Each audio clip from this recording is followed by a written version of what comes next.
Para los que piensan azul y blanco, para los que han dejado su país en busca del sueño americano, para los que opinan, para los que aportan, para los que suman, para los que anhelan un cambio. Tribuna Nacional.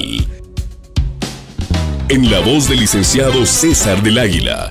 Nuevo Mundo 96.1. Estimados oyentes de Tribuna Nacional, hoy contamos con la presencia del licenciado Edmond Mulet. Él fue presidente del Congreso de la República y recientemente entregó el cargo de secretario general adjunto de la Organización de Naciones Unidas. Licenciado Mulet, sea usted bienvenido a Tribuna Nacional.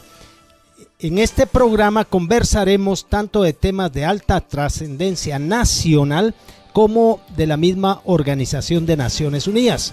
Para su conocimiento de los oyentes, la Carta de Naciones Unidas se firmó el 26 de junio de 1945 en San Francisco, California, y entró en vigor el 24 de octubre del mismo año, como un instrumento para preservar a la humanidad del flagelo de las guerras, pues en la primera mitad del siglo XX ya se habían producido 2 guerras mundiales.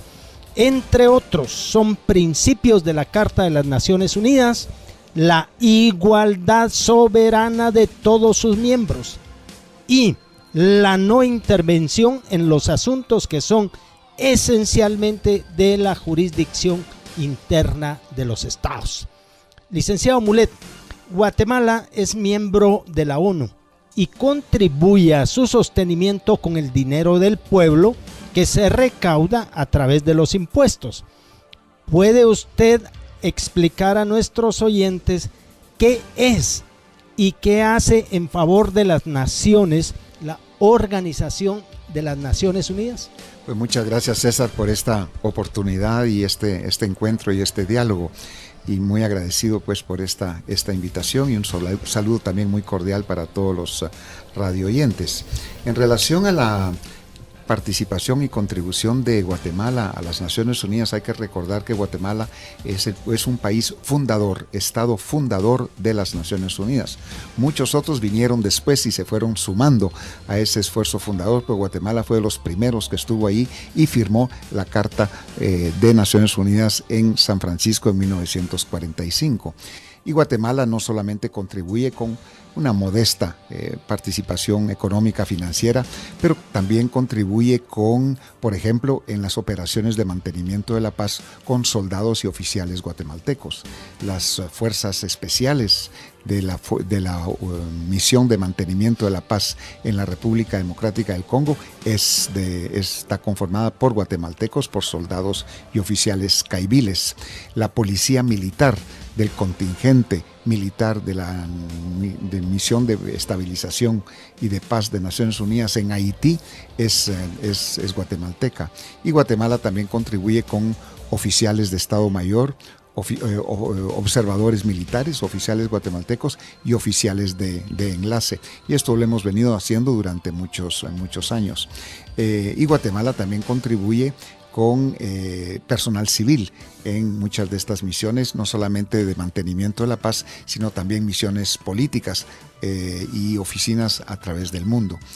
Y Naciones Unidas naturalmente le corresponde ayudar a países como Guatemala, países en desarrollo, en todo tipo de programas, pero siempre cuando el Estado miembro, en este caso Guatemala, pide o acepta ese tipo de contribución. Si el Estado, por ejemplo, no está de acuerdo con algún tipo de presencia o participación o contribución de Naciones Unidas, esa no se realiza. O sea que el respeto a la soberanía nacional y a la voluntad nacional prevalece como uno de los principios de Naciones Unidas para mantener pues una relación de equidad y de respeto entre los Estados miembros y la organización. Se habla muchas veces de las Naciones Unidas ha hecho, no ha hecho, las Naciones Unidas dijo, las Naciones Unidas adoptó tal posición, y hay que recordar que las Naciones Unidas no es más y no es menos que lo que los Estados miembros quieren que sea. y Naciones Unidas va a tener presencia o va a decir algo en relación a algún tema o alguna presencia en algún país, siempre y cuando los Estados miembros así lo decidan. Si no fuera así, no habría pues Naciones Unidas. Todas las misiones de mantenimiento de la paz, por ejemplo, que ahorita son 16, con un presupuesto de más de 8,000 millones de dólares, son creación del Consejo de Seguridad y se envían a estos países siempre y cuando los países recipiendarios así lo acepten. Hay otro tipo de misiones, por ejemplo, creadas por la Asamblea General, como la que actualmente se ha establecido en Colombia, en la que Guatemala también está participando con policías, observadores de la dejación de armas y el acuerdo de paz, y que ayudan en este proceso de implementación de los acuerdos de paz en Colombia a alcanzar esos niveles de diálogo y de acuerdo al cual habían discutido originalmente antes de la firma del acuerdo de paz en Colombia. O sea que hay muchas modalidades en las cuales Guatemala contribuye, pero también hay muchas formas de las que Guatemala se beneficia. Y una de esas formas, y tal vez podemos hablar de eso, es la presencia de la CICIG en nuestro país. Correcto. Licenciado Mulet, en la historia de la ONU, 2 guatemaltecos han ocupado cargos relevantes. El de presidente de la Asamblea General por parte del licenciado Emilio Arenales Catalán y usted como secretario general adjunto y coordinador del Gabinete de Naciones Unidas. ¿Algún otro guatemalteco que usted sepa que haya ocupado otro alto cargo en la ONU? Sí ha habido, por ejemplo, el jefe de la Comisión Económica para América Latina y el Caribe, CEPAL, que fue después 2 veces embajador de Guatemala ante las Naciones Unidas, el licenciado Gert Rosenthal. Y que también era embajador de Guatemala en Naciones Unidas cuando por primera vez Guatemala fue miembro del Consejo de Seguridad. Entonces él es muy renombrado, muy reconocido, muy apreciado en Naciones Unidas y llegó a tener también altos cargos y altas funciones. Y también recuerdo, hubo un diplomático guatemalteco en los años 50 y 60 que fue el jefe de la misión de paz en Chipre, que también tuvo una relevancia muy importante.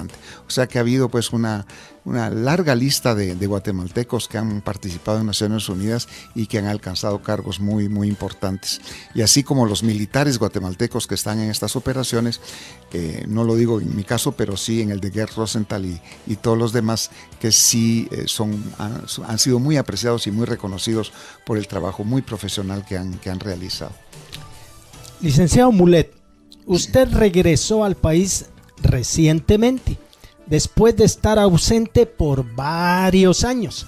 ¿Qué comentario le merece la actual situación de Chapinlandia? Bueno, yo regresé al país hace aproximadamente 6 semanas y con mucha preocupación encuentro un país dividido, confrontado, polarizado, que con unas divisiones muy profundas y que eso sí es preocupante. Yo creo que tenemos que hacer un esfuerzo todos para dejar atrás esas diferencias, esas divisiones, esas desconfianzas que se están generando en nuestro país, porque si no vamos a poder salir adelante. Y yo creo que estamos volviendo casi a ese mismo maniqueísmo, a esa división a la que nos impusieron durante los años del conflicto interno en Guatemala, que si no estás conmigo, estás contra mí, y ese tipo de polarización que no es nada saludable ni nada sana. Pero yo espero pues que eso podamos sobreponernos a esa situación. Pero sí encuentro un nivel de angustia, de preocupación y también de descalificación mutua, que tampoco es buena. Aquí todo el mundo acusa, señala a todo el mundo a diestra y siniestra y no se está favoreciendo el diálogo. Yo creo que aquí lo que hace falta en Guatemala es más diálogo, más intercambios y dejar las desconfianzas por un lado. Totalmente de acuerdo, licenciado Mulet. Tribuna Nacional cree en el tú y yo y no en el tú o yo.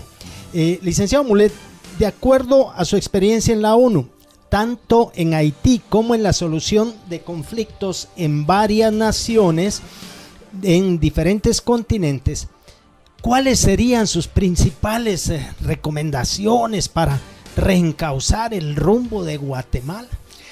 En muchos de los países que me tocó administrar, por ejemplo en Haití o supervisar en África o en el Medio Oriente, que era administración de crisis cotidiana, fueron países que en algún momento fueron exitosos, que funcionaban como Estado, que tenían instituciones, que tenían estructuras, que tenían infraestructura, que tenían Estado de Derecho, que tenían desarrollo económico, y sin embargo en un momento dado cometen lo que yo llamo un suicidio colectivo, una comunidad de hombres y mujeres que van tomando una dosis cotidiana de veneno sin darse cuenta, y un día se despiertan y amanecen con que el país está destruido, que ya no hay ese tejido social que es importante para la sobrevivencia de una sociedad. Y en Guatemala creo que hemos seguido muchas veces el camino de esos otros países que se han suicidado. Menos mal que en Guatemala la ciudadanía despertó en el 2015 en las manifestaciones de abril, mayo y junio, que pusieron un alto aquí a la corrupción galopante del país, del gobierno, de las personas que estaban en ese momento gobernando el país. Y ese es un esfuerzo contra la corrupción que debe luchar. Pero hay muchos otros aspectos pues, sobre los cuales no nos estamos enfocando. Y los números no mienten.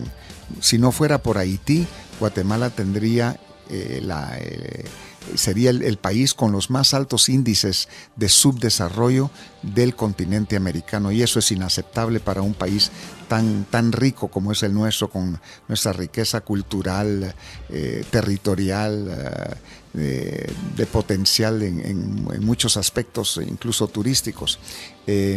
Sin embargo, como digo, los números no mienten, y la tasa de mortalidad infantil, la tasa de mortalidad materna, la altísima tasa de crecimiento demográfico, los índices en temas de educación y de salud en general, de infraestructura, las carreteras de nuestro país y nuestros caminos no están recibiendo mantenimiento y están cayéndose a pedazos. O sea, todos esos índices son preocupantes, y aunque estemos luchando por un lado contra la corrupción, también tenemos que ocuparnos de muchos otros aspectos si es que no queremos llegar a ser un Estado fallido como muchos otros países lo son en este momento. En 1959-1960, el Producto Interno Bruto de Haití era superior al de la República Dominicana. Los cruceros de barcos de turistas llegaban a Puerto Príncipe, la capital de Haití, y no iban a República Dominicana. Había mucho más inversión extranjera en Haití que en República Dominicana. Y a partir de esa época, República Dominicana se fue para arriba y Haití para abajo. Y yo espero que Guatemala no siga el ejemplo de Haití, sino que siga el ejemplo de República Dominicana y de otros países que han podido salir adelante. Y eso solamente se va a lograr si hay ese tipo de diálogo, de intercambio, de transparencia y de respeto mutuo. Licenciado Mulet, ¿qué obstáculos ve que puedan impedir ese reencauce de rumbo del país? Bueno, hay muchos obstáculos y muchos problemas, pero uno podría ser el enmarcamiento político que tenemos en nuestro país, el de los partidos políticos y el de los políticos. Yo creo que es fundamental una reforma de la ley electoral. Se reformó parcialmente el año pasado, pero no fue suficiente. Siempre el monopolio sigue estando ahí de los políticos tradicionales y de los partidos políticos. Yo creo que hay que abrir la puerta para, en primer lugar, eliminar las listas, la lista nacional o las listas largas de candidatos a diputados, por ejemplo, en los departamentos.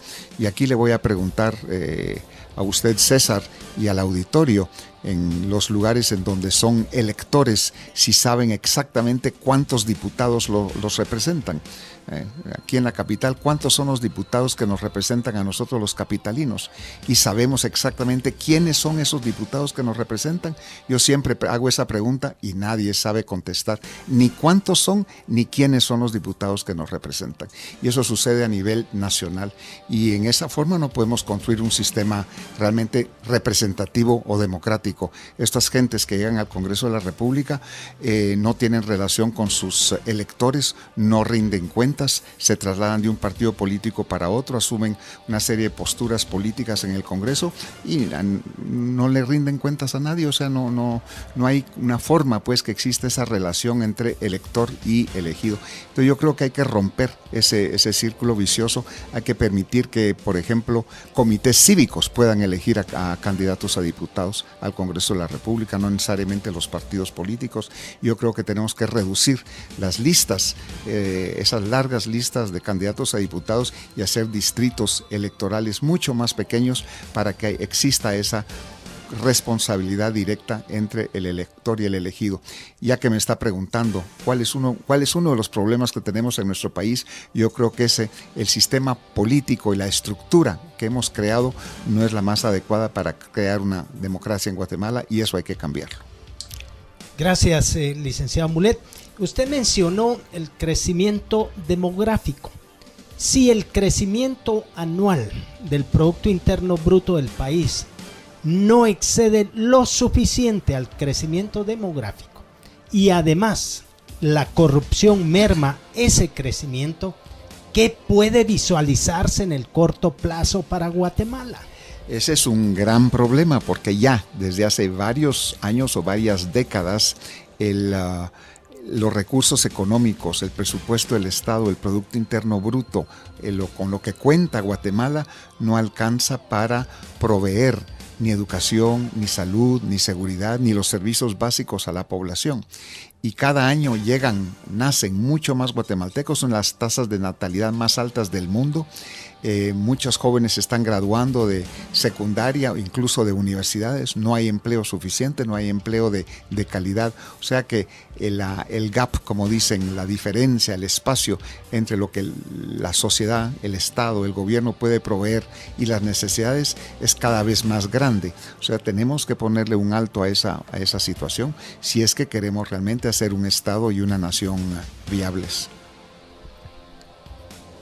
Licenciado Mulet, ¿qué cree que fue la principal causa para que Guatemala llegara a los niveles de corrupción actuales? Hay varias causas. Primero, el cinismo, el abuso de los responsables políticos, pero yo creo que también la falta de vigilancia de la ciudadanía, de la sociedad civil, de la población. El mismo sistema político al cual me refería anteriormente, que no permite que haya una vigilancia suficiente de los ciudadanos sobre sus congresistas, por ejemplo, que son los que autorizan los presupuestos, o que siendo contratistas del Estado, se otorgaban a ellos mismos esos contratos en muchos de los departamentos y municipios. Eso pues se ha tratado de controlar. Pero una de las razones fundamentales es la falta de participación, la falta de interés, la falta de vigilancia por parte de la ciudadanía. Corrupción va a haber en todas partes, la hay en todas partes en los países más desarrollados, pero se puede controlar, se puede vigilar y se puede castigar si la ciudadanía se involucra para vigilar lo que son sus propios fondos, porque esa corrupción y ese dinero viene del bolsillo de los contribuyentes. Continuaremos conversando con el licenciado Mulet. Solo vamos a un breve corte y regresamos a estos interesantes temas de la vida nacional. Si piensas Guate, piensas Tribuna Nacional. Ya volvemos.